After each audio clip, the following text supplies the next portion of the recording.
تم جاب نہیں کرو گی کیونکہ ہمارے خاندان میں کبھی کسی لڑکی نے آج تک جاب نہیں کی. Male dominance, inheritance, gender roles, and this is over patriarchal society. السلام علیکم ویورس، لرن ود MB کے ساتھ میں ہوں وانیہ. آئیے آج کی ویڈیو کا آغاز کرتے ہیں. آج ہم بات کریں گے پیٹریارٹیکل سوسائٹی کے بارے میں. جب ہم پیٹریارٹیکل سسٹم کو ڈسکس کرتے ہیں تو اس کے اندر میں ایک ایسے سوشل سسٹم کی طرف اشارہ کرتے ہیں جہاں بنیادی طور پر صرف مرد طاقت رکھتے ہیں، سیاسی قیادت، اخلاقی اتھارٹی اور سماجی استحقاق کے کردار میں غلبہ رکھتے ہیں. پیٹریارٹیکل سوسائٹی آج دور حاضر میں وجود میں نہیں آیا، بلکہ پیٹریارٹیکل سوسائٹی پوری تاریخ میں مختلف ثقافتوں میں گہرائی سے جڑا ہوا ہے. قدیم تہذیبوں سے لے کر جدید دور تک پیٹریارٹیکل سسٹم کا اثر خاندانی ڈھانچے، روایات اور یہاں تک کہ قانونی نظاموں میں بھی واضح ہے. آئیے پیٹریارٹیکل سوسائٹی کے کچھ اہم کریکٹرسٹکس کو توڑتے ہیں. Male dominance. مرد عام طور پر طاقت اور فیصلہ سازی کے عہدوں پر فائز ہوتے ہیں. ہر فیصلہ اپنی مرضی سے لیتے ہیں اور ہر قدم اپنی مرضی سے اٹھاتے ہیں، جبکہ خواتین اپنے اگلے لمحے کا فیصلہ خود نہیں کر سکتی. انہیریٹنس. نسب اور جائیداد اکثر مردانہ خطوط سے گزرتی ہے. ہمارے ہاں زیادہ تر جائیداد کی تقسیم کے دوران اکثر یہ الفاظ کہے جاتے ہیں کہ جائیداد کے وارث لڑکا ہوتا ہے اور بیٹی کو اس کا حصہ کیوں دیا جائے، جبکہ شرعی طور پر لڑکی اور لڑکے کا دونوں کا حصہ مقرر کیا گیا ہے، اور ایز اے مسلم کنٹری ہم اس چیز کو کنسیڈر نہیں کرتے.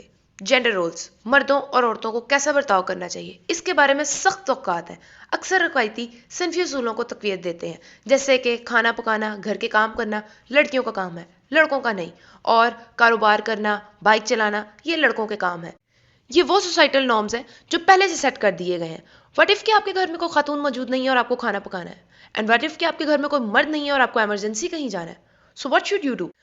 آج پاکستان کی ٹوٹل آبادی 241.49 ملین ہے، اور اس میں سے 49.6% آبادی جو ہے وہ خواتین کی ہے، اور اس میں سے صرف 5% خواتین کے بینک اکاؤنٹس ہیں، جس میں سے زیادہ تر سینئر سٹیزنز یا پھر پینشنرز ہیں.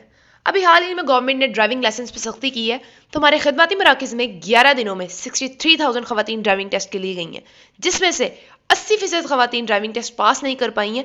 وہاں موجود سٹاف کا کہنا ہے کہ خواتین ریٹن ٹیسٹ بہت اچھے سے پاس کر پا رہی ہیں، لیکن روڈ ڈرائیونگ ٹیسٹ اس وجہ سے پاس نہیں کر پا رہی ہیں کیونکہ وہ پینک ہو رہی ہیں. They have no idea how to face and handle the society accurately. ایک ڈر، ایک ہیزیٹیشن، یہ سوشل نارمز ہیں کہ اگر لڑکی گاڑی چلا رہی ہے تو ڈیفینیٹلی وہ گاڑی ٹھیک سے نہیں چلا، جبکہ دنیا میں جتنے بھی خطرناک ایکسیڈنٹ ہوئے ہیں ان سب کی ڈرائیونگ سیٹ پہ مرد حضرات موجود. وہ تمام خواتین جو باہر نکل کے دنیا کو فیس نہیں کر پاتی، جیسے ہماری خدمتی مراکز میں خواتین ٹیسٹ پاس نہیں کر پا رہی ہیں، اس کی بڑی وجہ باپ، بھائی اور شوہر، اور ان کا یہ رول ہے کہ میں ہوں اس لیے ان کی بیٹی، بہن یا بیوی کو ان کاموں میں پڑھنے کی ضرورت نہیں.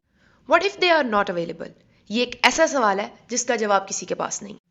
پیٹریارٹیکل سوسائٹی میں جینڈر پیرٹی کو ختم کرنے کے لیے اس کی سائیکالوجی کو سمجھنا ضروری ہے، اس کی بنیادوں کو سمجھنا ضروری ہے، اس سے منسلک تنقیدوں اور چیلنجوں کو تسلیم کرنا ضروری. اس طرح کا نظام عدم مساوات کو برقرار رکھ سکتے ہیں، انفرادی آزادیوں کو محدود کر سکتے ہیں اور سماجی ترقی کو روک سکتے ہیں، جس کو روکنے کے لیے ہمیں پہلا قدم لینا. دنیا بھر میں پیٹریارٹیکل سوسائٹی کو چیلنج کرنے والی متاثر کن تحریکیں ہیں، کارکن، تنظیمیں اور جینڈر پیرٹی کی وکالت کر رہی ہیں، قانونی اصلاحات کے لیے زور دے رہی ہیں اور سماجی رویوں کو نئی شکل دے رہی ہیں تاکہ اپنی سوسائٹی سے اس جینڈر پیرٹی کا خاتمہ کیا جا سکے. پیٹریارٹیکل سوسائٹی کے آج کی اس ویڈیو کا اختتام کرتے ہیں، جہاں ہم یہ تسلیم کرتے ہیں کہ سوسائٹیز ہمیشہ بدلتی رہتی ہیں، اس کے طور طریقے، اس کے رواج ہمیشہ ایک جیسے نہیں رہتے. اس کو مزید فروغ دے کر، مساوات کو فروغ دے کر ہم ایک زیادہ جامع اور منصفانہ دنیا بنانے میں اپنا اہم کردار ادا کریں گے. ویڈیو اچھی لگی ہو تو اسے لائک کیجیے گا. اگلی آنے والی ویڈیو تک کے لیے اللہ حافظ.